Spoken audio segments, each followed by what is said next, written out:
দুনিয়া হচ্ছে মাতাউল গুরুর, চক্ষুকে শীতল করে রেখেছে। আসলে দুনিয়াটা একটা ধোঁকা। এই দুনিয়া কেমন ধোঁকা সেই দিন বুঝবেন। আপনার সামনে যেদিন কেউ মারা যাবে, তাকায় দেখবেন দিন রাত এক করে ইনকাম করেছে, স্ত্রী এখন আর পাশে থাকবে না, প্রচন্ড ভয় পাবে, উনাকে একা রেখে যায় না। আমার প্রচন্ড ভয় লাগতেছে, সন্তানেরা থাকতে পারে না, একটা বারের জন্য আর ওই খাটের ভিতরে শোয় না, নিচে এনে খাটিয়ার ভিতরে রেখে দেয়। গোসল করানোর পরেও আর উপরে নেয় না, জানাজার নামাজের জন্য নিয়ে যায়, দাফন কাফন করা চলে আসে। 4 মাস 10 দিন পরে স্ত্রী জোয়ান থাকলে অল্প কিছুদিনের মধ্যে বিয়ে হয়ে যায়, সন্তানও ভুলে যায়, মা বাপও একদিন ভুলে যায়। মাঝে মাঝে মনে পড়লে চোখের পানি ছেড়ে কান্দে। একমাত্র যার হিসাব দেওয়ার জন্য চলে যাওয়া লাগে, তিনি আপনি একা নিজে, অন্য কেউ কারো কবরে কোনোদিন যায় না। ঠিক কিনা বলেন? এটার নাম মাতাউল গুরুর। দুনিয়া হচ্ছে ধোঁকার জায়গা। এই জায়গায় শয়তান চ্যালেঞ্জ নিয়েছে, প্রতিনিয়ত ধোঁকায় ফেলবে। এই মাহফিলে বসে কল্পনা করেন, কারা আল্লাহর কাছে সবচেয়ে নিকৃষ্ট। 1 নাম্বার নিকৃষ্ট ব্যক্তি হল শাইখুন জানি। বুড়া হয়ে গেছে, বৃদ্ধ হয়ে গেছে, চরিত্র যেই লোক পাল্টাইতে পারে নাই, এমন লোকের দিকে যিনি তাকাবেন না, কথা বলবেন না, দয়া দেখাবেন না, মায়া দেখাবেন না, তিনি কে? 1 নাম্বার নিকৃষ্ট ব্যক্তিকে শাইখুন জানি। বুড়া হয়ে গেছে, চরিত্র ঠিক করে নাই, বুড়া হয়ে গেছে, চরিত্র ভালো হয় নাই, এমন লোকের দিকে কিয়ামতের দিন যিনি তাকাবেন না, কথা বলবেন না, দয়া দেখাবেন না, মায়া দেখাবেন না, তিনি কি? আল্লাহর দয়া ছাড়া সেদিন সূর্যের নিচে কেমনে থাকবেন? টকবক করে নারী বুড়িগুলা ফুটবে, নিজের কান দিয়ে বের হবে, মগজগুলো টপকে টপকে পড়বে, নাকের ছিদ্র দিয়া মগজগুলা বের হয়ে যাবে, পিছনের রাস্তা দিয়ে বের হয়ে যাবে। সেদিন বাপ তার সন্তানের চিনবে না, মা তার সন্তানের কথা ভুলে যাবে, সন্তান তো ভুলবেই, কেউ কারোর জন্য কোনো কাজে আসবে না। একমাত্র যিনি মাফ করলে মাপ পেয়ে যাবেন, তিনি কি? সেই কঠিন দিলে আল্লাহ রাগান্বিত হবেন।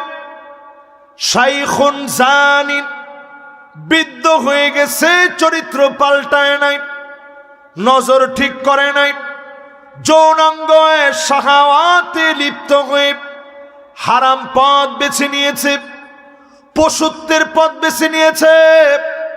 এমন লোকদের দিকে যিনি তাকাবেন না, কথা বলবেন না, দয়া দেখাবেন না, তিনি কি? 2 নম্বরে মালিকুন কাযযাব। যেই শাসক মিথ্যা শ্বাস দিবে, যেই শাসক মিথ্যা অঙ্গীকার করবে, মিথ্যা বলবে, মানুষের অধিকার নষ্ট করবে, এমন শাসক, জালেম, জালেমদের দিকে যিনি তাকাবেন না, কথা বলবেন না, দয়া দেখাবেন না, তিনি কে? এমন শাসক কি আছে? কি বলেন, আছে? একজন বলছে হুজুর পালাছে। এটা শুধু বাংলাদেশ নিয়ে আমি বলতেছি না, তারপরে যদি বাংলাদেশের কথা বলতেই হয়, আমরা নির্বাচনের আগে যেরকম অঙ্গীকারগুলা দিয়ে থাকি, এতে করে অধিকাংশ শাসকই কিছুদিন পরে মিথ্যাবাদী প্রমাণিত হয়, কারণ ওই অঙ্গীকার তারা পূরণ করতে পারে না। ঠিক কিনা বলে? আল্লাহর আদালতে কেমনে চেহারা দেখাবেন? শাসক ছিল আমার নবী, এমন জায়গায় ঘুমাতেন, ঘুম থেকে উঠলে চাটাইয়ের দাগ গুলা পড়ে যেত। হযরত ওমর একদিন দেখলেন নবীজির পিঠের ভিতরে মোটা মোটা করে দাগ পড়ে গেছে। হযরত ওমর ছোট বাচ্চার মতো কেঁদে দিলেন, কান্না শুরু করলেন। নবীজি তাকায়া বড় মায়া লেগে গেছে, ডাক দিয়ে বলে, ওমর কেন কাঁদতেছ? কোন জিনিস তোমারে কাঁদায় দিল? কেন তোমার চোখে পানি? হযরত ওমরের প্রশ্নে নবীজির প্রশ্নে আবার ওমর জবাব দেয়। দুইজন দুজনের সঙ্গে কথা বলতেছে। হযরত ওমর জবাব দিয়ে বলেন, নবী, চোখের মধ্যে পানি এই জন্য, রোম পারস্যের সম্রাটদের কি এমন আছে যেটা আপনার নাই? তারা সামান্য দুনিয়ার একজন শাসক হয়ে কত সুখ কত শান্তি করে, আর আপনার এত বড় নিয়ামত আল্লাহ দিয়ে রাখছে, এরপরও আপনি ঘুম থেকে উঠলে চাটায়ের দাগ পড়ে যায়। আল্লাহর নবী বললেন, ওমর শোনো, ফালাহুমুদ দুনিয়া ওয়ালানাল আখিরাহ, তাদের জন্য শুধুমাত্র দুনিয়া, আমাদের জন্য যিনি আখিরাতের দ্বার খুলে দিবেন তিনি কে? এবার একটু আমি প্রশ্ন করি, নবী কি কষ্ট করে গেছেন, আমরা কত টাকা চাই, টাকার কোনো শেষ নাই, অথচ চাই আর চাই, আরো লাগবে আরো লাগবে। আল্লাহর নবী যদি একবার জবান দিয়ে শুধু বলতেন, উহুদ পাহাড়টা স্বর্ণ হয়ে যায়, নবীজির মনের ভিতরে যদি শুধু আসতো, যদি উহুদ পাহাড়টা স্বর্ণ হয়ে যেত, লাসারাল উহুদু যাহাবা, এক মুহূর্তের ভিতরে উহুদ পাহাড়টা স্বর্ণ হয়ে যেত। আমার নবী চাওয়া লাগতো না, মনের ভিতরে আসলে যিনি স্বর্ণ বানায় দিতেন তিনি কি? চিন্তা করেন, নবী যেটা চান নাই, ঘুম থেকে উঠলে চাটায়ের দাগ পড়ে গেছে, আর আমরা এখন এমন 3 লক্ষ কোটি টাকা নিয়ে বাংলাদেশকে যারা অস্থিতিশীল পরিস্থিতির মধ্যে ফেলে দিয়ে গেছে, এরা সব হতে পারে, কিন্তু মিথ্যুক হওয়ার সার্টিফিকেট এদেরকে নেওয়াই লাগবে। ঠিক কিনা বলেন? এরপরে 3 নম্বরে আমার ভাইয়েরা, আল্লাহ পাক কাদের উপরে রাগান্বিত থাকবে? আপনাদের মনে থাকবে তো ইনশাআল্লাহ? এই তো মাশাআল্লাহ, লোকজন আরো একটু একটু করে সুন্দর আসতেছে, মাশাআল্লাহ। ওনারা দুনিয়া রেখে আখিরাতের দিকে আসছে। এই বাজারঘাট এগুলো সব দুনিয়া, এগুলা মাতাউল গুরুর, শুধু চক্ষুর ভিতরে একটু সাজানো গোছানো একটা ধাঁধা লাগায় রাখছে। দুনিয়া হচ্ছে মাতাউল গুরুর, চক্ষুকে শীতল করে রেখেছে। আসলে দুনিয়াটা একটা ধোঁকা। এই দুনিয়া কেমন ধোঁকা সেই দিন বুঝবেন। আপনার সামনে যেদিন কেউ মারা যাবে, তাকায় দেখবেন দিন রাত এক করে ইনকাম করেছে, স্ত্রী এখন আর পাশে থাকবে না, প্রচন্ড ভয় পাবে, উনাকে একা রেখে যায় না।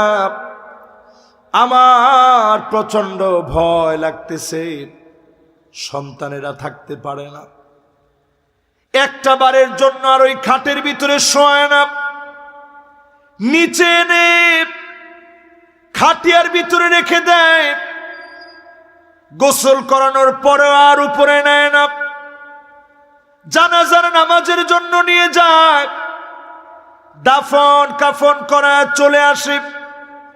4 মাস 10 দিন পরে স্ত্রী জোয়ান থাকলে অল্প কিছুদিনের মধ্যে বিয়ে হয়ে যায়, সন্তানও ভুলে যায়, মা বাপও একদিন ভুলে যায়, মাঝে মাঝে মনে পড়লে চোখের পানি ছেড়ে কান্দে।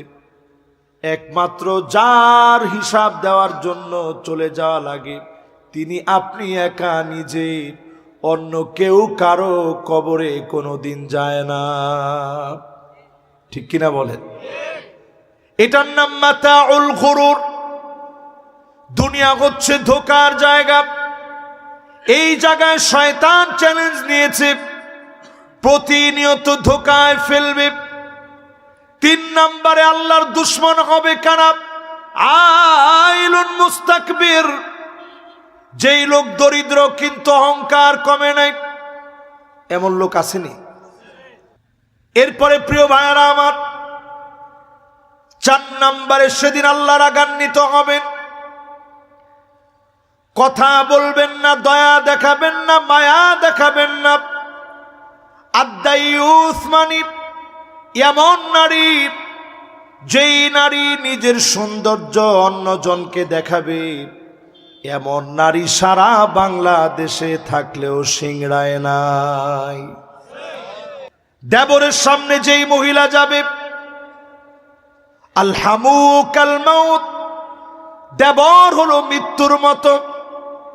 আর আমরা হিন্দু আনি সংস্কৃতি থেকে বানায় নিছি, দেবর হলো ভাইয়ের মতো, দেবর হলো মৃত্যুর মতো। দেবর কোনোদিন ভাইয়ের মতো হতে পারে না। কেউ তো কোনো কথা বলে না। এবার একটু আওয়াজ করে জোরে আওয়াজ দিয়া বলেন, দেবর কোনোদিন ভাইয়ের মতো হতে। বাংলাদেশে এরকম দুর্ঘটনা কি 1টা 2টা ঘটছে? দেবর ভাবিরে নিয়ে পালায় গেছে, এরপরও আপনারা মনে করেন দেবর নাকি ভাইয়ের মতো। অনেকে আবার এই কথা বলে ভাবি হচ্ছে মায়ের মতো। এটা হারাম কথা। ভাবি যদি মায়ের মতোই হইতো তাহলে দেবরে ভাবিরি নিয়ে পালায় যায় কেমনে? এই কথাটা বললে আপনাদের মনটা একটু ছোট হয়ে গেছে যে হুজুর এটা না বললেই মনে ভালো। আলহামু কাল মাউত, দেবর মৃত্যুর মতো। অনেক শ্বশুর শাশুড়ি মিলে চাপায় দেয়, একটা মাত্র দেবর তুমি বেড়ে বেড়ে খাওয়াবা, দেবরের সঙ্গে সুন্দর ব্যবহার করবা, গা ডলে দিয়ে গোসল করায় দিবা। আল্লাহর কসম, এমন যেই মহিলা করবে, ওই মহিলার দিকে যিনি তাকাবেন না, কথা বলবেন না, দয়া দেখাবেন না, তিনি কে? আরেকটা সম্পর্ক বাংলাদেশে অতি সংগোপনে জিনার দিকে নিয়ে যায়, শালীদের সাথে দুলাভাইয়ের সম্পর্ক। আপনারা মনে করেন শালী আর দুলাভাই তো? এই সম্পর্ক মৃত্যুর মতো। অধিকাংশ নারী তার লজ্জাস্থানের আমানতদারিতা হারায় ফেলে আপন আত্মীয়দেরকে দিয়ে।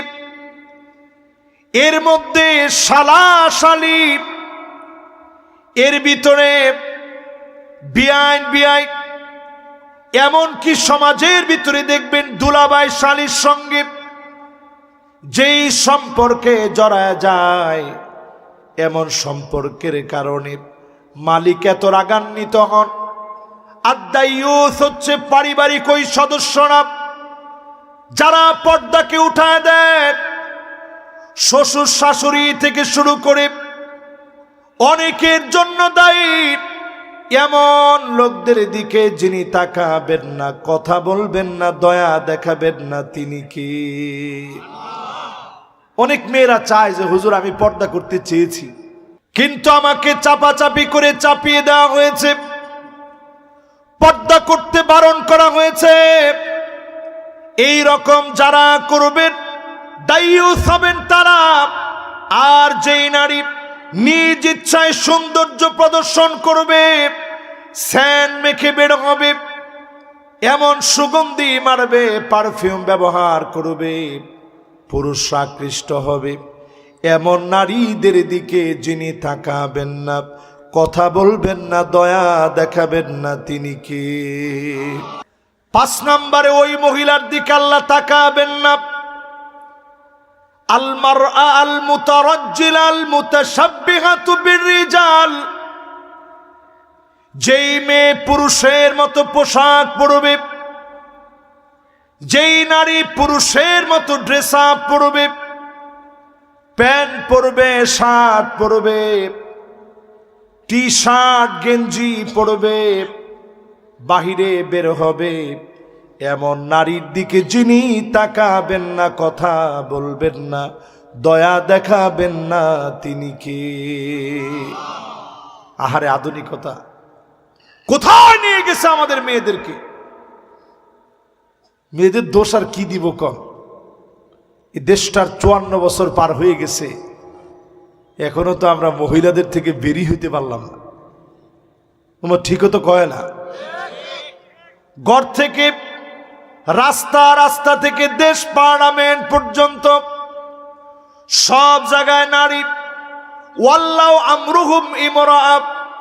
ওই দেশ সফল হবে না যেই দেশের নেতৃত্ব নারীরা দিবে।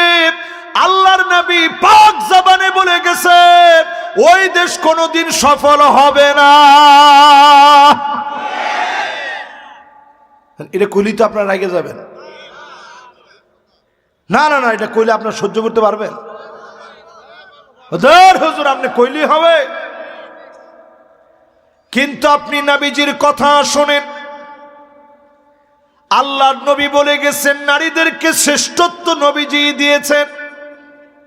আম্মা জান হাদিস বর্ণনা করেছেন, জিহাদের ময়দানেও গিয়েছেন, নেতৃত্ব দেয় না, নেতৃত্ব দেওয়া লাগবে পুরুষের, নারীদের নেতৃত্বের কাতারে মানায় না। আপনি ঘরের ভিতরে দেখেন না মহিলাদের নেতৃত্বের কারণে কি অবস্থা। আতা আর রাজুলু ইমরাতাহু, এমন অবস্থা নবীজি বললেন কিয়ামতের আগে আসবে। স্বামী স্ত্রীর কথায় উঠবে আর বসবে। এখন কি উঠে বসে? আরে কথা কয় না, বসে বেশি না। 30 বছর পিছনে গিয়া দেখেন মহিলারা আইসা স্বামীর সামনে বলতো যে একটা পরামর্শ দিই, তো স্বামী বলতো আরে দাও দাও তাড়াতাড়ি দাও, তুমি আর কি পরামর্শ দিবা। এরপরে মহিলারা বলতো আরে শুই না দেখেন না, সুন্দর করে আইসা পরামর্শ দিত। আর এখনকার সময়ে বলে যেমনে কইছি এমনে, এক চুল নড়ানড়ির কোনো সুযোগ না, আমি যেটা কম ওইটা। আমার ঠিক তো কইছে, যারা বিয়ে শাদী কইরা একেবারে 25-30 বছর সংসার করে ফেলছে তারা, বাকিরা কি বলেন? কথা কি ঠিক? আতা আর রাজুলু ইমরাতাহু, কিয়ামতের আগে এমন হবে স্ত্রীদের কথায় স্বামী উঠবে আর বসবে। আকাউমাহু, মায়ের সঙ্গে বেয়াদবি করবে, প্রতিনিয়ত মাকে বড় কষ্ট দিবে। আজ এমন সন্তান আছে বড় চাকুরি করে, স্ত্রী নিয়ে বড় বাসায় থাকে, মা দেশে গ্রামে কুড়ে গড়ে থাকে, বছরে একবার খবর নেওয়ার সময় হয় না। এমন সন্তানদেরকে যিনি মাফ করবেন না, তিনি কে? কেমনে আল্লাহ মাফ করবে কোন? প্রিয় ভাইয়েরা আমার, এই জন্য যারা বসছেন মেয়েদেরকে মেয়েদের মতো পোশাক পরান, ছেলেদেরকে ছেলেদের মতো পোশাক পরান। মেয়েদেরকে ঢিলাঢালা পোশাক পরাবেন ছোটকাল থেকে। আমরা করি কি 3-4 বছর বয়স হুজুর, এখনই একেবারে তার সুন্দর ড্রেস পরাবো, কি বলেন এগুলা? অথচ আম্মাজানের ঘরে একটা মেয়ে ঢুকতেছে, আম্মাজান আয়েশা সিদ্দিকা রাদিয়াল্লাহু তাআলা আনহার ঘরে। তিনি দেখলেন পাতলা ফেরফেরা একটা জামা পরা, মাত্র 3-4 বছরের বাচ্চা। আম্মাজান ওইটা কেচি দিয়া কাইটা এবার একটা ঢিলা ডালা জামা পরায় দিছে, বলছে এইবার ঘরের ভিতরে ঢুকো, জোরে কোন আল্লাহু আকবার। আরেকটা মেয়ের পায়ের ভিতরে নূপুর পরা, জুনজুন জুনজুন করে বাজতেছে। আম্মাজান আগে নূপুরটার ভিতর থেকে পাথরটা ফেলে দিলেন। কথাটা কি বুঝছেন? নূপুর আছে না, নূপুর একটু ফাঁকা করে দেখবেন ভিতরে একটা বল আছে, এই বলটার কারণে জুনজুন জুনজুন করে আওয়াজ হয়। লা তাদখুলুল মালাইকা বাইতান ফীহি জুলজুল, এই যে জুনজুন করে আওয়াজ হয়, এই জুনজুনির কারণে শয়তান বড় আকৃষ্ট হয়ে যায়, ফেরেশতারা দূরে সরে যায়। ছোটবেলাতেই মেয়েকে এমন জিনিস পরাইলেন, ফেরেশতা দূরে চলে গেছে, শয়তান খুশি হয়ে গেছে, জিন খুশি হয়ে গেছে। এই জন্য নূপুর পরালে ভিতরের পাথরটা ফেলে দিবেন, ফলশ্রুতিতে আপনার বাচ্চা খুশি থাকবে, রহমতের ফেরেশতারা দোয়া করবে। ইসলাম মানার কারণে যিনি বরকত দিয়ে দিবেন তিনি কে? আমি কিন্তু নিষেধ করিনি। পোশাক পরাবেন, সুন্দর পোশাক, তবে মেয়েদেরকে ছোটকাল থেকে প্যান্ট শার্ট টানশার্ট দিবেন না। এই প্যান্ট শার্ট পরার নাম করে, আধুনিকতার নাম দিয়ে এখনো দেখবেন বহু নারী আছে ইসলামের বিরোধিতা করতেছে, ঠিক কিনা বলেন? বিশাল একটা টিপ লাগায় এখানে, নিজেরা মনে করে বিরাট পণ্ডিত, বিরাট নারীবাদী, কিন্তু গিয়া চরিত্র ঘেটে দেখবেন এদের বিবাহ শাদী শরিয়া সম্মতভাবে না হলেও পর নরের সাথে সম্পর্ক, বিবাহ বহির্ভূত সম্পর্ক প্রতিনিয়ত এদের আছে, ঠিক কিনা বলেন? এরপরেরটায় জান আল্লাহর হাবিব নবীজি সাল্লাল্লাহু আলাইহি সাল্লাম জানায় গেলেন। কয় নম্বরে আসছি? খেলাছে বলেন তো, 1 নাম্বারটা কি? মাশাআল্লাহ, সুন্দর মনোযোগ আছে, সবাই বলেন জোরে। এই যে আপনাদেরকে একটু পড়াটা জিজ্ঞাসা করতেছি, সব কি জানেন? এই ওয়াজটা হয়তো আপনারা শুনছেন অথবা শুনেন নাই। যারা শুনেন নাই, আজকের এই মাহফিলে বসে বসে শুনে শুনে শিখতেছেন, এক একটা নতুন করে শিখবেন। খয়রুন লাকা মিন্নান তুসাল্লিয়া আলফু রাকাআহ, 1000 রাকাত নামাজ পড়লে যেমন সওয়াব হবে, এর চাইতে বেশি সওয়াব বান্দার আমল নামে আল্লাহ দিয়ে দিবে। খুশি না বেজার? এই জন্য বলেন 1 নাম্বারটা কি? মাশাআল্লাহ। 2 নাম্বার? 3 নাম্বার দরিদ্র কিন্তু অহংকার কমে নেই। 4 নাম্বার দায়ুস। 5 নাম্বার ছেলে মেয়ের মতো পোশাক আর মেয়ে ছেলের মতো পোশাক যারা পরবে তাদের দিকে আল্লাহ রাব্বুল আলামিন কিয়ামতের দিন তাকাবেন না, কথা বলবেন না, দয়া দেখাবেন না। কয় নাম্বার গেছে? 6 নাম্বারটা আমার রাজনৈতিক নেতৃবৃন্দের জন্য বলবো। এটা বললে আপনারা রাগ করবেন না তো? বলে ফেলে দিব না? বলে ফেলে দেওয়া যাবে না, আদর করে মহব্বত করে বুকে নিয়ে বলতে হবে। তাহলে উনারাও চিন্তা করবে যে হুজুর যে কথাটা বলছে এটার বাস্তবতা কত দূর, এটা আগে একটু চিন্তা করে। 6 নম্বরে প্রিয় ভাইরা আমার, রাজনৈতিক নেতৃবৃন্দদেরকে বলি, আল্লাহর নবী জানায় গেলেন, সহিহ বুখারী খুলেন, সহি মুসলিম খুলেন, আল্লাহ নবী জানায় গেলেন, রজুলুন বায়আ রাজুলান লা ইউবাইউহু ইল্লা দুনিয়া। একজন আরেকজনের কাছে গিয়ে বলবে, নেতা আপনার কাছে আসছি, আজকে আপনার হাতে বায়াত নিব, আপনার নেতা মাইনা নিলাম। পরের দিন স্লোগান দিবে, নেতা তোমার ভয় নাই। এরকম স্লোগান আছে না? নেতা তো পাম্পট্টি পায়া একবারে ফুইলা ফাইপা গেছে। বাপ রে বাবা, আমার কর্মী তো বিশাল স্লোগান দিস। স্লোগান দেওয়ার কিছুদিন পরে নবীজির হাদিস শুনেন, ওয়া ইল্লা লাম ইয়াফি লাহুম, কয়েকদিন পরে এসে বলবে, নেতা আমার পদ দেন। কি দেন? পদ বুঝেন? বাজার কমিটির একটা পদ, এটা যেমনি হোক নেতা আমারে দেন, বাজারটা আমি খেয়ে ফেল দিই। নেতা বলে, আরে তুই কি পাগল হইছস? পদ তো বিক্রি করছি 5 লক্ষ টাকায়, তোর এখন পদ দিমু কেমনে? কয় ঠিক আছে, তাহলে বাজারের পদ যদি না দিতে পারেন তাহলে অটোর পদটা আমারে দেন, অটো যত আছে সবগুলা থেকে আমি খামো।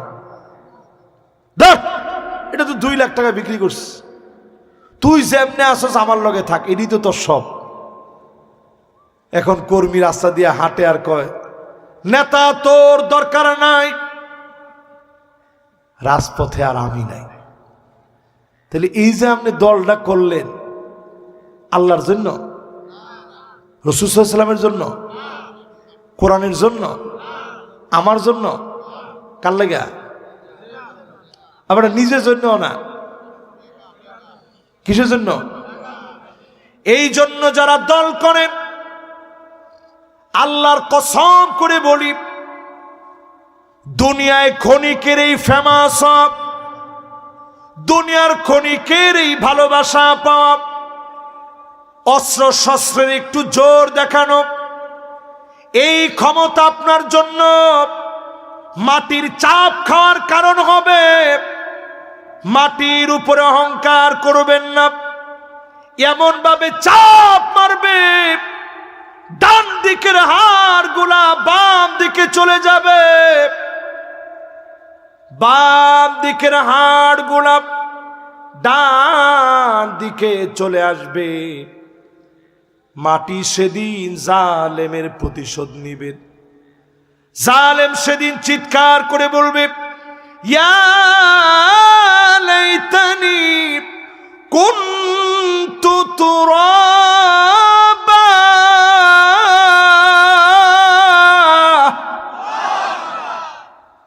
হায় আমার আফসোস যদি মাটি হয়ে যেতাম, আজকে তো এমন চাপ খাওয়া লাগতো না।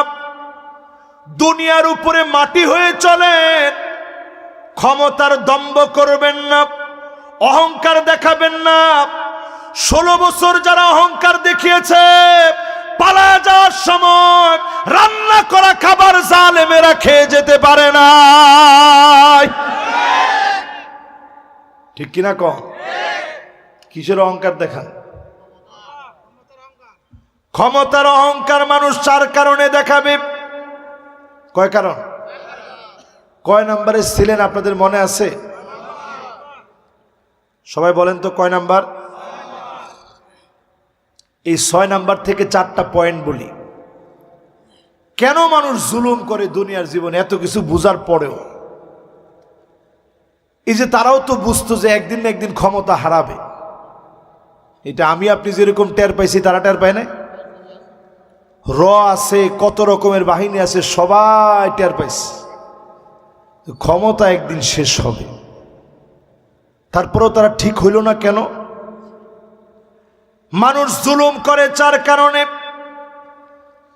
ওয়ামান ইয়াতামাদ আলা মালিহি কল্লাব, কেউ যখন মনে করে অনেক টাকা আছে আমার, এই টাকার কারণে জালেম হয়, কিছুদিনের মধ্যে জুলুম করে। আল্লাহ দৃষ্টান্ত বানায় দিলেন কারুনকে। টাকার জন্য যারা কারুনের মতো অহংকারী হবে, এমন অহংকারীকে জমিনে যিনি নাস্তানাবুদ করে দিবেন তিনি কে? প্রমাণ আসেনি? এই বছরও আমি মিশর গেছি, 55,000 একর জমি, কি বিরাট জমি চিন্তা করেন। 55,000 একর জমি, কারণে শুধু চাবি ছিল এত। এই চাবিগুলা বহন করতে হলে একদল যুবক লাগতো, লাতানুউ বিল উসবাতি উলিল কুওয়াহ, শক্তিশালী একদল যুবক। চাবি বহন করতে কঠিন হয়ে যেত। জোরে করে আল্লাহু আকবার। একদল মানে বুঝেন, অন্তত 3 থেকে নিয়ে 9 জন, কোন মুফাসসিরিনে কেরাম বলেন 13 জন। তাহলে চিন্তা করেন, আপনি যদি 3 জনই ধরেন অথবা 9 জনই ধরেন অথবা 13 জন ধরেন, শুধু চাবি নিতে যদি কষ্ট হয়ে যায়, তাহলে ধন সম্পদের পরিমাণ আমাদের চাইতে কম ছিল মনে হয়। 55,000 একর জমি। আল্লাহ যেদিন বললেন জমিন কারুন রে ধর, আর দেরি নাই, আজ পর্যন্ত শুধু নিচের দিকে যাচ্ছে। বর্তমান বিজ্ঞান গবেষণা করে অবাক, এই জায়গা শুধু নিচের দিকে যাচ্ছে। এর লেয়ারটা অন্য অন্য জায়গার লেয়ারের চাইতে সম্পূর্ণ ভিন্ন। কারণ এই জমির তিনি কে? ওইখানে গেলে, একটা জায়গায় গেলে আপনার চোখটা থেমে যাবে। সব মাটির নিচে চলে গেছে। বিল্ডিং এর ভগ্নাংশগুলা পড়ে আছে, ভাঙা ভাঙা টুকরা পড়ে আছে, ওই যে মাটির নিচে চলে গেছে। একটা বিল্ডিং আজ অবধি কালের সাক্ষী হয়ে দাঁড়িয়ে আছে, এটার নাম মা'বাদ কারুন, করুনের ইবাদতখানা। প্রথম যুগে কারুন আল্লাহর যখন ইবাদত করেছে, যেই জায়গায় ইবাদত করেছে, এই বিল্ডিংটা আল্লাহ অক্ষত রেখেছে। অন্য সব বিল্ডিং গুলাকে যিনি তছনছ করে দিয়েছেন তিনি কে? হিসাব করেন, টাকার কারণে জুলুম করবে লোকেরা। ওয়ামান ইয়াতামাদা আলান নাসি মাল্লাব, কখনো কখনো আপনি দেখবেন চারপাশের লোকজনের কারণে জুলুম করবে। এমন জুলুমের কথাও আমরা শুনছি। 10টা হুন্ডা 20টা গুন্ডা, নির্বাচন ঠান্ডা। আরে কথা কয় না, কয়টা হুন্ডা? জোরে ক, গুন্ডা কয়টা? ঠান্ডা কি? তো চিন্তা করেন আপনাদের ল্যাঙ্গুয়েজ কোথায় গেছে। নমরুদকে আল্লাহ যখন ধরলেন, তেমন কোন বড় আযাব লাগে নাই, ল্যাংড়া মশা পাঠায় দিলেন, তছনছ হয়ে গেল নমরুদ। এবারও যখন আল্লাহ ধরছেন, তেমন কিছু আল্লাহর পাঠাইতে হয় নাই। সমন্বয়কদের মতো এইরকম একটা বিচ্ছু বাহিনী পাঠায় দিছে, যথেষ্ট হয়ে গেছে। ঠিক কিনা কর? কি একটা কথা নিয়ে তারা শুরু করছে, বৈষম্য বিরোধী ছাত্র আন্দোলন। এই যে শুরু হয়েছে, আপনারা দেখবেন, তখন আমি বিদেশ যাচ্ছিলাম উমরা সফরে। আমি সেই দিন ফেসবুকে লিখেছিলাম, ছাত্রদের কোন আন্দোলন ইতিহাসে আজ পর্যন্ত বিফল হয়নি, এবারের আন্দোলনও বিফল হবে না। জোরে কোন আল্লাহু আকবার। প্রিয় ভাইয়েরা আমার, এই মাহফিলে যারা বসছেন, এই ছাত্রদের কাছে আমরা ঋণী। সবচাইতে বড় ঋণী আমরা আল্লাহর কাছে। আল্লাহ পাক আমাদেরকে মুক্তি দিয়েছেন। আজও যদি আপনি না বুঝেন, আবারও যিনি বড় আযাব দিয়ে পরীক্ষা নিবেন তিনি কে? বলেন তো, জালেমরা জুলুম করে কয় কারণে? একের সব আজ আপনাদের মোটামুটি মুখস্থ হচ্ছে। কয় কারণ? 1 নাম্বার কারণটা কি? 2 নাম্বার, যদি চারপাশে একটু লোকজন দেখে, তাহলে মনে করে কেউ আমার পাশে না থাকলে এরা থাকলে যথেষ্ট। 3 নম্বরে ওয়ামান ইয়াতামাদা আলা আকলিহি দাল্লা,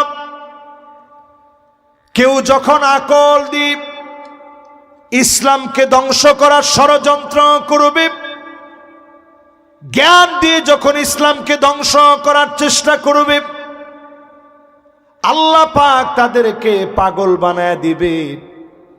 ওই পাগলদের জ্ঞানকে কেড়ে নিয়ে যিনি জমিনের ভিতরে লাঞ্ছিত বানায় দিবেন তিনি কে? একটু মিলায় দেখেন তো, যারা আলেমদেরকে কত রকমের গালি দিস, শেষে এটা রাজাকারের বাচ্চা রাজাকার যারা বলেছে, একটা শব্দের কারণে তাদের পতন হয়েছে, ঠিক কিনা বলে? এছাড়া তো এই জাতি এত খেপার কথা ছিল না। ওই যখন এই শব্দটা বলে ফেলছে, প্রত্যেকের কলিজার মধ্যে লেগে গেছে, কিরে আমি কি রাজাকার? সারা জীবন কাঙ্গালি বুঝের জন্য টাকা দিলাম, খিচুড়ি হইল আমার টাকায়, আজকে কই আমি নাকি রাজাকারের বাচ্চা রাজাকার। তো ঠিক আছে, রাজাকারের বাচ্চা রাজাকার হইলে আমার বাচ্চারে তার বিরুদ্ধে দাঁড় করাই দিই।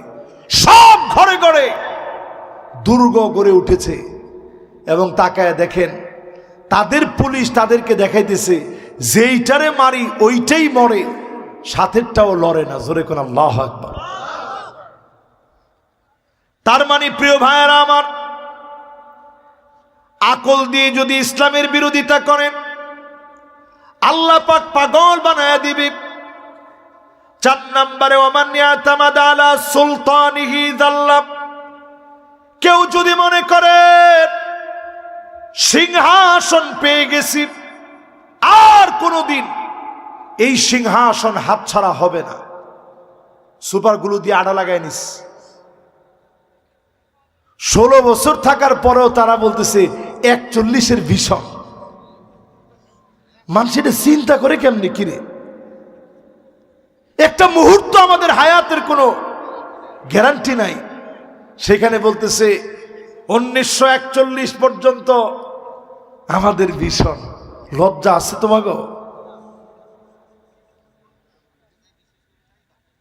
চিন্তা করেন দেশের তারা কি করতে চাইছিল।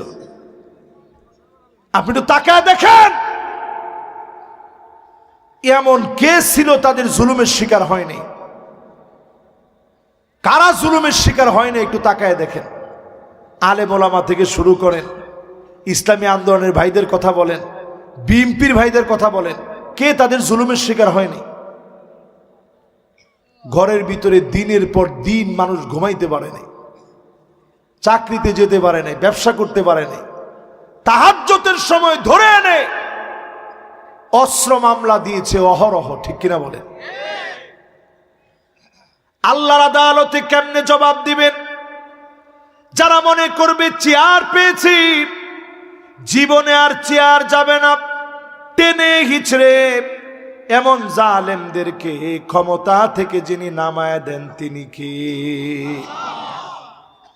কয় নাম্বারে ছিলাম আমরা? খেলা আছে আপনাদের? কয় নাম্বার? লিল্লাহে তাকবীর। মাশাআল্লাহ, এই তো সুন্দর মনোযোগ হইছে। আর অল্প কিছুক্ষণ আপনাদেরকে কষ্ট দিই, এই 15টা মিনিট একটু আপনাদেরকে কষ্ট দিই। না না, বেশিক্ষণ আমি বাবা, আমার জীবন চলে না, বেশিক্ষণ কেমনে ওয়াজ করুন? 1.5 ঘন্টা, আমি এই সিজনে 1.5 ঘন্টা ওয়াজ খুব বেশি একটা করি না। কালকে আপনাদের কর্তৃপক্ষ গেছে, 2টা মাহফিল ছিল, 1 ঘন্টা 1 ঘন্টা করে ওয়াজ করছে, ওনারা কালকে গেছে। এত লম্বা সময় কি ওয়াজ করা যায়? এই 6 নম্বরে আসছি, আর বাদ বাকিটা যাইতে যতক্ষণ লাগে এতক্ষণ আমরা আসি ইনশাল্লাহ। আর আপনাদের জন্য তো মেহমানদারি রেডি হয়েছে, কি কন? রেডি হয় নাই? ও তোমারও খাওয়া দরকার নেই, ওয়াজ শুনবেন তাই? লিল্লাহে তাকবীর। রমজানের আগের মাহফিল না? আরে কে না জানি রমজান পর্যন্ত হায়াত পাচ্ছি, আর কে না জানি চলে যাব, কেউ আমরা জানি না। রমজান পর্যন্ত কার কার হায়াত আছে কেউ আমরা বলতে পারবো। 6 নম্বরের পরে প্রিয় ভাইরা আমার 7 নম্বরে আল্লাহ পাকের কাছে নিকৃষ্ট ব্যক্তিকে, যেই লোকটা টাকনুর নিচে জামা পায়জামা লুঙ্গি পরবে, এমন লোকের দিকে যিনি তাকাবেন না, কথা বলবেন না, দয়া দেখাবেন না, মায়া দেখাবেন না, তিনি কি? এরকম লোক কি এখানে আছেন? না। আমাদের দেশে ইমাম সাহেবদেরকে আপনারা কত পরামর্শ দেন, ইমাম সাহেবরা এটা বললেন ওটা বললেন, মোবাইল বাজে কেন ইমাম সাহেব আপনি বলে দিবেন না? এটা ইমাম সাহেবের দায়িত্ব। এমন কি ইমাম সাহেবের দায়িত্ব এখন এটাও হয়েছে, যাদের টাকনুর নিচে প্যান্ট পায়জামা লুঙ্গি আছে, মেহেরবানি করে উপরের দিকে উঠাবেন। এটা ইমাম সাহেবের দায়িত্ব। আপনার কোমর থেকে পায়জামা ছুটে যাইতেছে, এটা টাইনা পরায় দেওয়ার দায়িত্ব কি ইমাম সাহেবের? কি আশ্চর্য কথা! জিন্সের প্যান্ট যে পরে ও কি নামাজ পড়তে চায়? ও বসতে পারে না, উঠতে পারে না, এরকম একটা প্যান্ট পরেন। আপনারা জিজ্ঞাসা করলে নামাজ পড়ছেন? না হুজুর পড়তে পারিনি। কে কিসের জন্য? কয় যে হুজুর জিন্সের প্যান্ট তো পোশাকটা ভালো না। শুধু জিন্সের প্যান্টের কারণে জীবনের হাজার হাজার ওয়াক্ত নামাজ আপনার জীবন থেকে ছুটে গেছে। ঠিকটা আর একটু আস্তে কর। আল্লাহ নবী বলেন এমন সময় আসবে কিয়ামতের আগে দেখবা, হাত্তা তুত্তাখাদাল মাসাজিদু তুরুকা, মসজিদের সামনে রাস্তা হবে, মুসলমানের ছেলে রাস্তা দিয়ে চলে যাবে, মাগার নামাজের জন্য মুসলমানের ছেলে মসজিদে প্রবেশ করবে না। কি ঠিক? কেমন কেমন কয়জন? এটা কয়জনের সংখ্যা? কম 70% যদি আপনি বানাতে পারেন,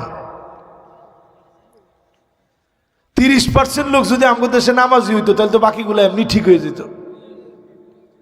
ফজরের নামাজের সময় এখনো মুসল্লির সংখ্যা কয়জন? মাশাআল্লাহ, এই এলাকায় যারা ভালো আছেন ওনারা কইছে 10 জন 20 জন। 20 জন লোক যদি মোটামুটি ফজরের নামাজটা পড়ে তাহলে তো ভালোই তো লাগে। কি কর? ভাল লাগে না? এই 20 জন লোকের জন্য ফজরের পর থেকে আল্লাহ বরকত দেন, তাহলে আল্লাহর কসম এই জমিনের বরকত শেষ হয়ে যেত, জমিনের বরকত উঠে যেত। আপনি কইবেন হুজুর তাইলে যে জায়গায় মুসলমান নাই, একটু গিয়ে দেখেন ওই জায়গাতে যারা ইসলাম মানে, তারা এমন ইসলাম মানে আল্লাহর নামে যেটা জবাই হয় নাই 1 কোটি টাকা দিলেও সে খায় না। জোরে কোন আল্লাহু আকবার। ওই যে অল্প কয়েকজনের জন্য আল্লাহ পাক জমিনে রিজিক দেন। হাদিসের ভিতরে আসছে, লাউ কানাতিদ দুনিয়া তা'দিলু ইনদাল্লাহি জানাহা বাউদাতিন মা সাকা কাফিরান শুরবাতু মিন মা। এই দুনিয়ার দাম যদি আল্লাহর কাছে একটা সামান্য মাছির সামান্য ডানা পরিমাণ দাম থাকতো, কোন একজন কাফেরকে 1 ডোক পানি আল্লাহ খেতে দিতেন না, একজন কাফের আল্লাহ খাওয়াতেন না। শুধুমাত্র কেবলমাত্র ইমানদার মুমিনদের জন্য, আল্লাহর গোলামদের জন্য 1 জন 2 জন 3 জন 4 জন 10 জন 20 জন নামাজির জন্য এই জমিনটাকে বারবার যিনি বিপদ থেকে মুক্ত করেন তিনি কি? কয় নাম্বারে আছি? খেয়াল আছে? কত নাম্বার? 7 নাম্বারটা কি জানি? তাহলে টাকুর নিচে আজকে দেখে আর কাপড় পরবেন? এটা শুধু নামাজের সময় না, সব সময়। এই যে দেখেন, এই দেখেন, এটা হচ্ছে চাদর। এটা যদি কেউ টাকুর নিচে পড়ে গুনাহগার হবেন না, কিন্তু এই যে জুব্বা আর সাথে হচ্ছে পায়জামা, এটা যদি আপনি পরেন হারাম হবে, হারাম হবে, হারাম হবে, কবিরা গুনাহ হবে। এখানে চাদর পরা কে আছেন? এই ধরেন রুমালটা যদি ওনার টাকুর নিচে চলে যায়, চাদরটা চলে যায়, কোনো অসুবিধা নেই, কিন্তু ওনার জুব্বাটা যদি টাকুর নিচে যায় আল্লাহর আদালতে কবিরা গুনার শামিল হয়ে 24 ঘন্টা গুনাহ হবে। আজকে আমরা এমন মুসলমান হইলাম, মহিলাদের দিকে তাকায় দেখবেন ওরা ঠিকই টাকুর উপরে পড়ে। কই গেছে আমরা? কোন শয়তানে এসে এমন চাবি দিছে, সব দিক উল্টায় দিছে। মেয়েরা এখন চুল ছোট ছোট করে কাটা শুরু করছে, ছেলেরা এখন চুল বড় রাখতেছে। বাপে জিজ্ঞাসা করলে কিরে তুই চুল এত বড় রাখলি কে? কয় সুন্নত সুন্নত বাবরি রাখছে। তো তোর ফরজের খবর কি? এরপরে প্রিয় ভাইয়েরা আমার, কত নাম্বার? 7 নাম্বার শেষ না? এবার 8 নাম্বারটাই যায়। 8 নাম্বারে প্রিয় ভাইয়েরা আমার, ওই নারীর দিকে আল্লাহ তাকাবেন না, কথা বলবেন না, দয়া দেখাবেন না, যেই নারী প্রতিনিয়ত স্বামীর উপরে রাগান্বিত থাকে, স্বামীর উপরে রাগান্বিত হয়ে থাকে, স্বামীরে কষ্ট দিয়ে কথা বলে, এমন স্বামীর দিকে আল্লাহ রাব্বুল আলামিন, ওই স্বামীর দিকে যে স্ত্রী সারাদিন কষ্ট করার পরেও স্ত্রী কখনো খুশি হয় না, এমন স্ত্রীর দিকে যিনি তাকাবেন না, কথা বলবেন না, দয়া দেখাবেন না, তিনি কি? এইটা আমার দিকে তাকান, একটু হিসাব করে দেখেন আপনাদের ঘরওয়ালির অবস্থা কি। আন্না সব আমার নামে লিখে দাও, মা বাপরে কিছু দিতে পারবা না এমন মহিলা সারা বাংলাদেশে থাকলেও এখানে নাই। এই এলাকায় থাকলেও মাহফিল যেই মহিলারা শুনতেছে এদের মধ্যে অন্তত এরকম মহিলা নাই। এখন একজনের চুপচাপে আস্তে মাইরা দিছে যে হুজুর হাজার হাজার। এরপরে দেখবেন মান্নানা কোথায় কোথায় খোঁটা দিবে, আমি দেখে গড় করে খেয়ে গেলাম, অন্য মহিলা হইলে খাইতো না। কি ঠিক কি এত আসতে? জোরে বলেন। আচ্ছা কার কার বউ এরকম বলে একটু দেখি তো। একজন হাত তুলছে, যে হাত তুলছে বিয়ে শাদী করে নাই মনে হয়। না ও এমনি হুশে নাই, এমনি হুজুরে কইছে হাত একজনে না উঠাইলে কেমন দেখা যায়, এই জন্য একজন একটু হাতটা উঠাই দেখাইছে যে হুজুর আসলে এইগুলা বলে। আচ্ছা এই কথা কি মহিলারা এখন বলে না বলে না? এরপরে দেখবেন হান্নানা সারাদিন আপনি কষ্ট করে আসছেন, আয়শা আপনি সুন্দর করে বলছেন বাবুর আম্মু 1 গ্লাস পানি দিও, আপনার এই কথাটারে 3টা ডিগবাজি দিয়া ভেঙায় বাবুর আম্মু পানি দিও, শখ আর পান না। সারাদিন কাজ করতে করতে আমার হুঁশ নাই, উনি আসছে পানি দিও, আপনি সাথে সাথে বলছেন না এটা এমনি দুষ্টামি করছি, আমার কোনো পানি পিপাসাই লাগে না। এরকম মহিলা এখন আছে না নাই? এরপরে দেখবেন কান্নানা, এটা কেমন মহিলা? আপনারে দেখলেই ওনার রাগ উঠে গেছে, সাং সাং সাং সাং শুরু করছে। বিছনায় গিয়া শুইছেন, উঠেন উঠেন, আপনি কেছেন কে কি করবা? কই যে বিছনাটা একটু গুছাইতে হবে। আপনি বললেন ঠিক আছে। সোবার মধ্যে গিয়ে বসছেন, উঠেন উঠেন, কি এটা একটু ঝাড়তে হবে। আপনি চিন্তা করলেন আল্লাহ আমি মনে হয় দুনিয়া থেকে গেলে গেই সবাই বাস। এরকম মহিলা এখন আসে না নাই? এরপরে দেখবেন হাদ্দা কাপ কিছু একটা কিনে এনে দিচ্ছেন, দেখো কি সুন্দর শাড়িটা তোমার জন্য আনছি, দেখা মাত্র আহা রে আপনার যে এবার স্বামীদের কিছু দোষের কথা বলি, তাহলে মহিলারা বলবে যে হুজুর উঠার পর থেকেই খালি মহিলাদের কথা বলে গেল। কয়জন লোক ঘরে গিয়ে আগে সালাম দিছেন? ঘরের মধ্যে যান কপালটা কুচকায়া আগে গিয়া ঘরে সালাম দিবেন। নবীজি নিজে সালাম দিতেন। আগে গিয়ে স্ত্রীকে ভালো মন্দ জিজ্ঞাসা করবেন, স্ত্রীর সঙ্গে নানা রকমের রসিকতা করবেন, স্ত্রীদেরকে নাম ধরে ডাকবেন, ঝাড়ুটা হাতে নিয়ে নিজে ঝাড়ু দিবেন। দিছেন জীবনে? মাশাআল্লাহ, আমার সবচেয়ে মনোযোগী একজন শ্রোতাই মুরব্বী, উনি সর্বপ্রথম হাত তুলছে, হুজুর আমি ঝাড়ু দিছি ঘর। কিন্তু আসলে ঘরটা যদি ঝাড়ু দেন, কেউ যদি দেখে বলবে তুই কি বেটা মানুষ। কিন্তু আপনি চিন্তা করেন, এটা আল্লাহ রসুলের রেখে যাওয়া সুন্নাত। ফাকান্নাসা রাসূলুল্লাহ, আমার রসুল নিজে ঘর ঝাড়ু দিতেন। আপনি কোথাকার কে হয়ে গেছেন? আল্লাহর নবী ঘর ঝাড়ু দিতেন। আমি নবীর উম্মত, আমি ঘরটা ঝাড়ু দিব, এটার ভিতরে কোনো শরম আছে? আমার আব্বা একজন শাইখুল হাদিস, এখনো আব্বা ঘন্টার পর ঘন্টা আমাদেরকে পড়াইতে পারে, এরকম জ্ঞান রাখে। এরপরও আমি দেখি আলহামদুলিল্লাহ, যখনই সুযোগ পায় আব্বা নিজে ঝাড়ুটা নিয়ে ঝাড়ু দেন। আমি মাঝে মাঝে জোরাজোরি করি যে আব্বা আমার একটু দেন, আপনার হাতে দেখলে এটা কিরকম দেখা যায়, আপনার বউ মারা আছে। বলে না, আমার রসুল নিজে ঘর ঝাড়ু দিচ্ছেন, এই জন্য আমি দিলে মনে হয় নবীজির একটা সুন্নতের আমল করতেছি। জোরে কর আল্লাহু আকবার।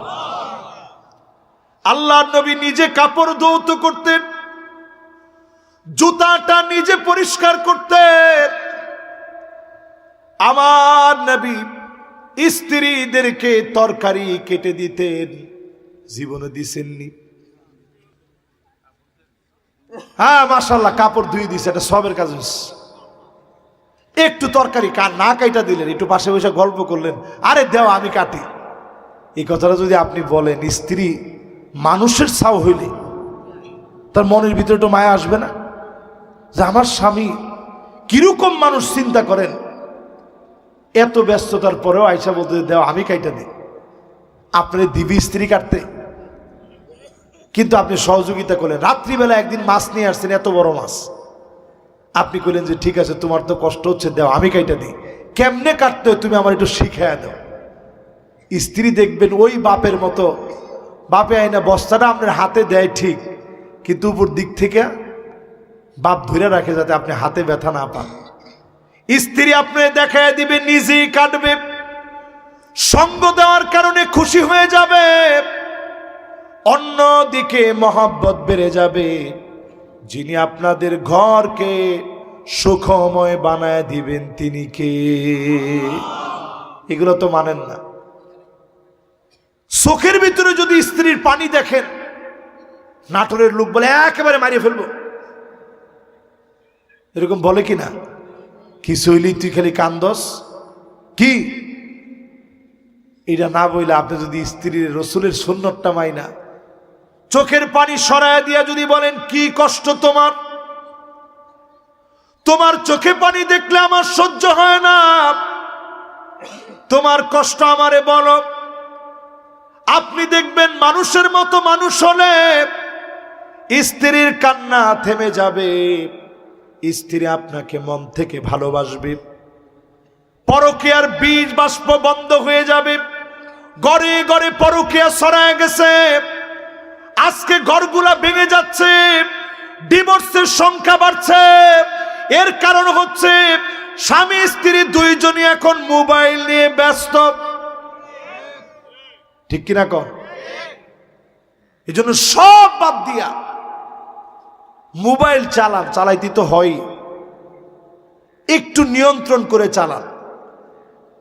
স্ত্রীদেরকে আপনি ফেসবুক খুলে দিচ্ছেন, হোয়াটসঅ্যাপ, ইমো, বুটিম, ভাইবার সব আছে, তো পরকীয়া করবে না? করবে কি? স্ত্রীরে বলবেন একটা চলবে আমার মোবাইলে, একটা চলবে তোমার মোবাইলে। আমরা যেরকম সব জায়গায় একত্রে থাকি, কম্বল হইলে একটা হইলে যথেষ্ট, মোবাইলের অ্যাকাউন্ট দুইটা লাগবে কেন? ফেসবুকের অ্যাকাউন্ট একটা চলবে, মেসেঞ্জার একটা চলবে। এরকম হিম্মতলা পুরুষ যদি আপনি হইতে পারেন, আপনার স্ত্রী রাবেয়া বসরি হয়ে যাবে। ঠিক কিনা কোন? এটা তো সবাই ঠিক কয় না, জোরে কোন? কিন্তু আপনি মোবাইলটা কি কেউ পাসওয়ার্ডটা দিতে পারবেন না? আপনি নিজেই তো 50 জনের লগে কথা কন, স্ত্রীর কাছে এটা ধরা পড়লে স্ত্রী কইবে আমি 100 জনের লগে কথা কব। এই জন্য তো সংসারের মধ্যে সুখ নেই। আমার মোবাইলের মেসেঞ্জার সব আমার ঘরওয়ালির কাছেও সেমটা দেওয়া। এই জন্য কোনোদিন উনি, আমি বাইরে থাকি, উনি কিন্তু কোনোদিন চেক করার জন্য মোবাইলটা হাতে নেয় না। দেখি হুজুরে কি করে।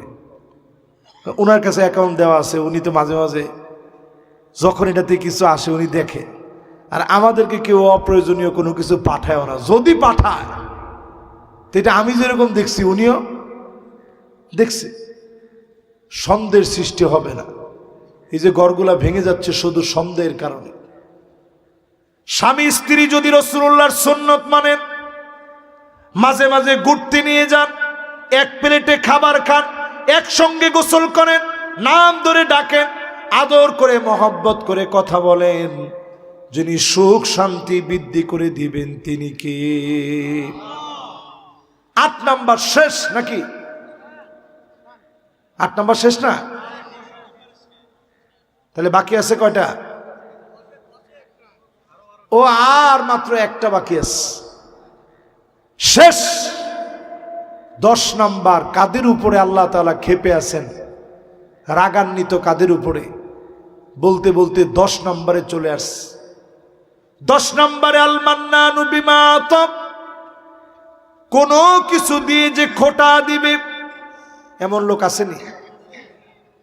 আমাদের দেশের সাবেক যারা ক্ষমতায় ছিল, মোবাইলও বলে তারা দিস।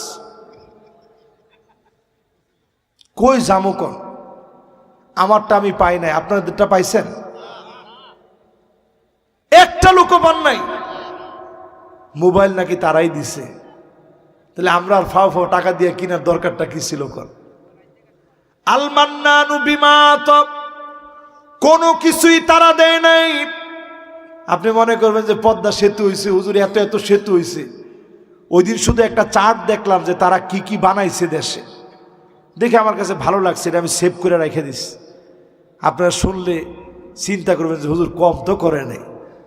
লিস্ট এত লম্বা, পদ্মা সেতু, rail line, metro rail, elevated express, 3rd terminal, Hatirjheel প্রকল্প, পূর্বাচল 300 ফিট, উড়াল সেতু, বঙ্গবন্ধু যমুনা সেতু, যমুনা রেল সেতু, সমুদ্র সীমা বিজয়, বঙ্গবন্ধু স্যাটেলাইট, রূপপুর পারমাণবিক বিদ্যুৎ কেন্দ্র, Karnaphuli tunnel, Cox's Bazar rail line, Cox's Bazar আন্তর্জাতিক বিমানবন্দর। এরকম যদি পড়তে থাকি তাহলে মোটামুটি 10 মিনিট সময় লাগবে। তো কম করে নাই, করছে কার টাকা দিয়া? আরে কথা কয় না, কার টাকা? আমার রক্ত ঘাম পানি করা টাকা দিয়ে করছে, আমার ব্যাট ট্যাক্সের টাকা দিয়ে করেছে। এবার করতে গিয়ে যদি 16 বছরে শুধুমাত্র আপনি একটু নিয়ন্ত্রণ করতেন, খাওয়ার ক্ষেত্রেও যদি নিয়ন্ত্রণ রাখতেন, পদ্মা সেতু 10টা করা যেত। একটার টাকায় যেই টাকা ব্যয় হয়েছে 10টা পদ্মা সেতু হতো। ঠিক কিনা কন? ঠকছে তো দেশের জনগণ। এই জন্য আজকের মাহফিলে বলি, এটা তো প্রথম বললাম সবার কথা। এবার আমরা যখন জাকাত দেই, জাকাত দেওয়ার পরেই তার সাথে একটু মনোমালিন্য হইলে বলি, বেটা তোরে জাকাত দিছি ভুলে গেছস? একটা টাকা দিলে আপনি মনে রাখেন, আল্লাহর হস্তে এটা বলবেন না যা দিলেন আল্লাহর জন্য দিলেন, যত ব্যয় করলেন আল্লাহর জন্য করলেন। খোটা দেওয়ার কারণে সবগুলা যিনি নষ্ট করে দিবেন তিনি কে? এই 10 প্রকারের মানুষের উপরে আল্লাহ রাগান্বিত হয়ে আছেন। এবার রমজান সামনে রেখে কয়েকটা ছোট ছোট আমলের কথা বলবো, প্রত্যেকে আজকে থেকে নিয়ত করবেন, না পারলেও এই আমলগুলা করার নিয়ত করে নেবেন। যদি আপনি করতে নাও পারেন, হায়াত যদি ফুরায় যায়, কাতাবাল্লাহু লাহু হাসানাতান কামিলা, পূর্ণভাবে ভালোভাবে পুরাপুরি করলে যেই পরিমাণ সওয়াব হতো, শুধুমাত্র নিয়ত করার কারণে সম পরিমাণ সওয়াব যিনি বান্দার আমল নামায় দিয়ে দিবেন তিনি কে? এক নাম্বার আমল আত-তাবাররু ফি রমাদান, রমজানে ভালো ভালো কাজের নিয়ত করবেন। পারবেন না? দুই নম্বরে রোজাদারদেরকে ইফতারি করানোর নিয়ত করবেন। মান আশবা সাইমান সাকাহুল্লাহু মিন হাউদি, রোজাদারকে যদি আপনি পান করান, সামান্য একটু খেজুর খাওয়ান, সামান্য একটু পানি যদি পান করান, হাউজে কাউসার থেকে যিনি পান করাবেন তিনি কে? কোনোদিন আপনি তৃষ্ণার্ত হবেন না। রোজাদাররে যদি সামান্য কিছু খাওয়ান, যদি আল্লাহ কবুল করে নেন, আল্লাহ নিজে আপনারে খাওয়াবেন, ক্ষুধার্ত হবেন না, পিপাসাও লাগবে না। জোরে কোন আল্লাহু আকবার। তিন নাম্বার, রমজান সামনে রেখে দান সদকা করার নিয়ত করবেন। 1 টাকা দিবেন, 70 টাকা তো শুধু না, 700 গুণ বেড়ে যাবে। অন্য হাদিসের ভিতরে আসছে বিগয়রে হিসাব, হিসাব সারা যিনি দিয়ে দিবেন তিনি কে? 4 নম্বরে রমজান মাসে জামাতের সঙ্গে নামাজের নিয়ত করেন। তাকবীরে উলার সঙ্গে নামাজ পড়বেন, নিয়ত করেন। 40 দিন যদি আপনি তাকবীরে উলার সঙ্গে নামাজ পড়তে পারেন, হারামাহুল্লাহু আলাইহিন নার, জাহান্নামের আগুন যিনি হারাম বানায় দিবেন তিনি কে? 5 নম্বরে এই রমজানে আপনি নিয়ত করেন বেশি বেশি পরিমাণ কোরআন তেলাওয়াত, আল্লাহর কথা যেন মনে হয়ে যায়, এমন ভাবে জিকির করবেন আত্মা যেন পরিতৃপ্ত হয়ে যায় জিকিরের মধ্য দিয়ে। খানা খেলে যেমন আপনার পেট ভরে, আত্মা যেন জিকির দিয়ে ভরে, কলব যেন নুরানি হয়ে যায়, এমন ভাবে জিকির গুলা করেন। আপনি দেখবেন এবারের রমজান যিনি আপনার জন্য সৌভাগ্যের প্রসূতি বানায় দিবেন তিনি কে? এই রমজানে যদি কোনো জিকির মুখস্থ না থাকে, নবী মুসা আলাইহিস সালাম সবচেয়ে দামি জিকির আল্লাহর কাছে চাইছে যে আল্লাহ এমন একটা জিনিস দেন যেটা আমি বলবো আর কেউ বলে না, এটা বইলা বইলা আপনার কাছে চামো। আল্লাহ শিখাই দিলেন, তুমি বলবা লা ইলাহা ইল্লাল্লাহ, লা ইলাহা, সবাই বলেন লা ইলাহা, এই জিকিরটা করেন। সাহাবায়ে কেরামের কাছে নবীজি বলেন জাদ্দিদু ঈমানাকুম, ঈমানটারে নতুন করো। সাহাবীরা কয় নবী ঈমানটা আবার নতুন করব কেমনে? নবীজি বলেন কাসসিরু যিকরা লা ইলাহা ইল্লাল্লাহ, অধিক পরিমাণ লা ইলাহা ইল্লাল্লাহ পড়ো। ঈমানটাকে যিনি নতুন নবায়ন করে দিবেন তিনি কে? যতজন আমার সামনে আছেন রমজান মাসে লা হাওলা ওয়ালা কুওয়াতা ইল্লা বিল্লাহ পড়েন। রমজান মাসে দরুদ শরীফ পড়েন বেশি বেশি। ফজরের পরে সুবহানাল্লাহি ওয়া বিহামদিহি আদাদা খালকিহি ওয়া রিদা নাফসিহি ওয়া জিনাতা আরশিহি ওয়া মিদাদা কালিমাতিহি পড়ার চেষ্টা করেন। মাগরিবের নামাজের পরেও সেমটা পড়েন। ফজরের পরে আল্লাহুম্মা ইন্নী আলা যিকরিকা ওয়া শুকরিকা ওয়া হুসনি ইবাদাতিক পড়েন। মাগরিবের পরে পড়েন। ফজরের নামাজের পরে আল্লাহুম্মা লা মানিআ লিমা আতাইত ওয়ালা মু'তিয়া লিমা মানাআত ওয়ালা ইয়ানফা'ু যাল জাদ্দি মিনকাল জাদ। পড়ার চেষ্টা করেন, এই আমলগুলা রমজান মাসে বেশি বেশি করার চেষ্টা করেন। মাসনুন দোয়াগুলা মুখস্থ করেন। কোরআন যারা পড়তে পারেন নাই শিখেন। এরপর রমজান মাসের 7 নম্বরের বিশেষ একটা আমল, অধিক পরিমাণ দোয়া করা। সাহাবায়ে কেরাম 6 মাস দোয়া করতেন। কয় মাস? রমজান পেয়ে গেছে তখন থেকে খালি দোয়া করতেন, আইয়াতাকাব্বালাহু মিন রমাদান, রমজানে যা দোয়া করেছে আল্লাহ কবুল করে নিন। এই জন্য রমজানে অধিক পরিমাণ দোয়া করেন। 8 নম্বর কাজ, অভাবী যারা জাকাতের উপযোগী তাদেরকে রমজান মাসে জাকাত দিবেন। 9 নম্বর কাজ, রমজান মাসে পিতামাতার সাথে যারা বেয়াদবি করে ফেলছেন, পিতামাতা হায়াতে আছে, মাফ চেয়ে নিবেন। কারণ পিতামাতার অবাধ্যাচারণকারী সন্তানদেরকে যিনি মাফ করেন না তিনি কে? এরপর 10 নম্বরে, শিরিক যারা করে ফেলছেন আল্লাহর কাছে তওবা করেন। 11 নম্বরে, হিংসা যারা করতেছেন এখন থেকে যাদের জন্য হিংসা আসে তাদের জন্য দোয়া করতে থাকেন। 12 নম্বরে, এই রমাদানে যারা জুলুম করে ফেলছেন, আগে যার যার সাথে জুলুম করছেন তারে ধইরা বলেন যে ভাই জুলুম করছি মাফ করে দিন, থাপ্পড় মারছি ভাই মাফ করে দিন, অন্যায়ভাবে আপনার উপরে জুলুম করছি মাফ করে দিন। 13 নম্বরে, যারা বিভিন্ন নেশাজাত দ্রব্যাদির সঙ্গে আছেন, নেশাজাত দ্রব্যাদির সঙ্গে আছেন, নেশাগুলো ছেড়ে দেন। 14 নম্বরে, যতজন এখানে বসছেন সবার জন্য রমাদানুল মুবারক বরকতপূর্ণ সময় নিয়ে আসছে। প্রত্যেক দিন ইস্তিগফার করবেন, রাত আর দিনে আল্লাহ তাআলা আপনাকে আমাকে মাফ করবে। 15 নম্বরে, শুধু সওয়াবের কাজের নিয়ত করবেন, বেশি বেশি নিয়ত করবেন। যদি পুরা নাও করতে পারেন, যিনি সওয়াব দিয়ে দিতে পারেন তিনি কি? এই কাজগুলা রমজান সামনে রেখে আমরা করব। আল্লাহ পাকের কাছে আমরা তৌফিক কামনা করছি।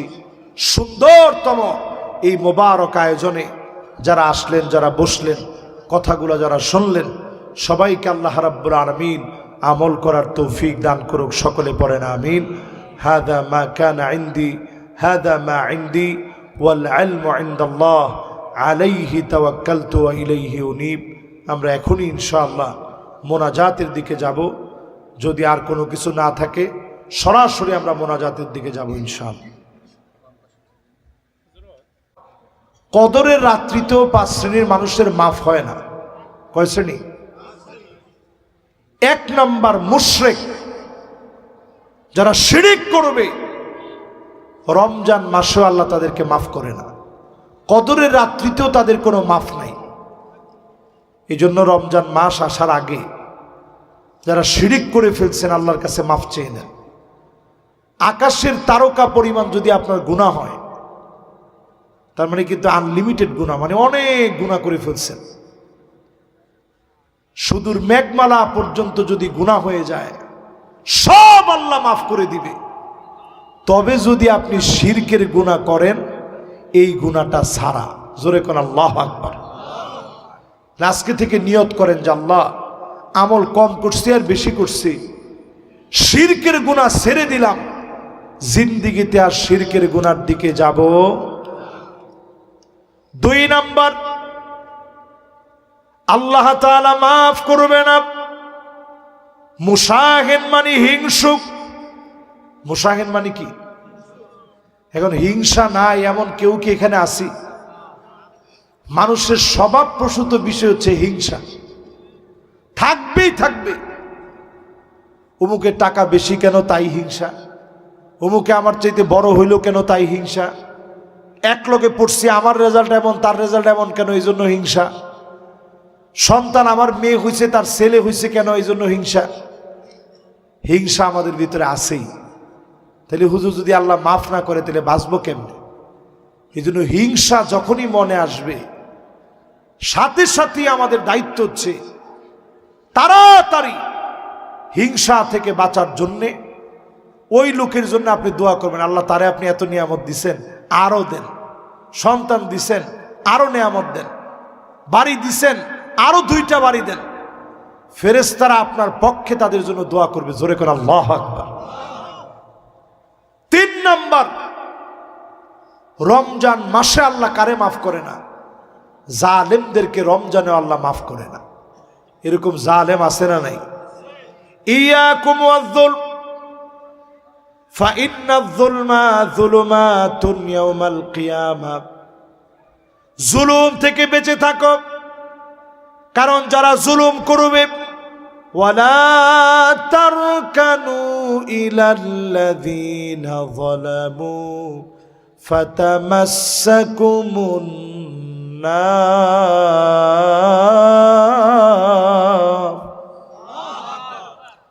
জুলুম থেকে বেঁচে থাকো, জালেমদের সঙ্গে ঠেস দিয়ে দাঁড়ায়ও না, হেলান দিও না, ডেলান দিও না, সহযোগী হও না। জালেমদেরকে যিনি ছাড়বেন না তিনি কে? জালেমদেরকে আল্লাহ লাইলাতুল কদরেও মাফ করে না যদি জুলুম না ছাড়েন। 4 নম্বরে মুদমিনুল খামর, প্রতিনিয়ত যারা মদ পান করবে, নেশাজাত দ্রব্যাদি পান করবে, ইয়াবা, ফেন্সিডিল, আফি, মেরেচুয়েনা, গাঁজা, হেরোইন, এরকম যত রকমের নেশা আছে, এগুলা যারা প্রতিনিয়ত সেবন করে কদরের রাত্রিতেও আল্লাহ তাআলা আপনারে মাফ করবে না। 5 নম্বরে পিতামাতার অবাধ্যাচারণ যেই সন্তান করবে, এমন সন্তানদেরকে যিনি মাফ করবেন না তিনি কে? এই হচ্ছে রমজানে যে 5 শ্রেণীর লোক মাফ পাবে না। রমজানে আল্লাহর কাছে আপনি আপন হইছেন বুঝবেন কেমনে? বুঝার জন্য কিছু আলামত আছে। আল্লাহর কাছে সবচেয়ে প্রিয় আমল সেটি যে আমলটা আদওয়ামুহা ওয়া ইন কাল্লা, প্রতিনিয়ত আপনি করতেছেন, মিল আছে। পুরা রমজান নামাজ পড়লেন, শয়তান জেলখানা থেকে মুক্তি পাইছে, আপনার নামাজও বন্ধ হয়ে গেছে, তাহলে আপনি বুঝবেন যিনি আপনার রমজান মাসের ইবাদত কবুল করে নাই তিনি কে? রমজানে যেমন আল্লাহকে ডাকছেন এখনো ডাকেন, নামাজ পড়ছেন এখনো পড়েন। রমজানে নিজেরে যেমন আল্লাহর কাছে বিনয়ী হিসেবে পাইছেন, এখনো আল্লাহর কাছে বিনয়ের সঙ্গে চাইতে থাকেন। যদি এরকম চাইতে পারেন, বুঝবেন রমজান চলে গেছে, আপনাকে যিনি মহব্বতের সাথে কবুল করে ফেলেছেন তিনি কে? আল্লাহ রাব্বুল আলামিনের কাছে মাহে রমাদানের একেবারে পূর্বক্ষণে দোয়া কবুলের সময়ে এই মুবারক বরকতপূর্ণ আয়োজনে সম্পৃক্ত হয়ে যতগুলো কথা বললাম, বিমাশিয়াতিল্লাহি তাআলা ওয়া বিতৌফিকিহি, আল্লাহ পাকের কাছে আমরা কামনা করি সকল কথাগুলোর উপরে আমাকে আপনাদের সবাইকে আল্লাহ তাআলা যেন আমল করার তৌফিক দান করেন। পড়েন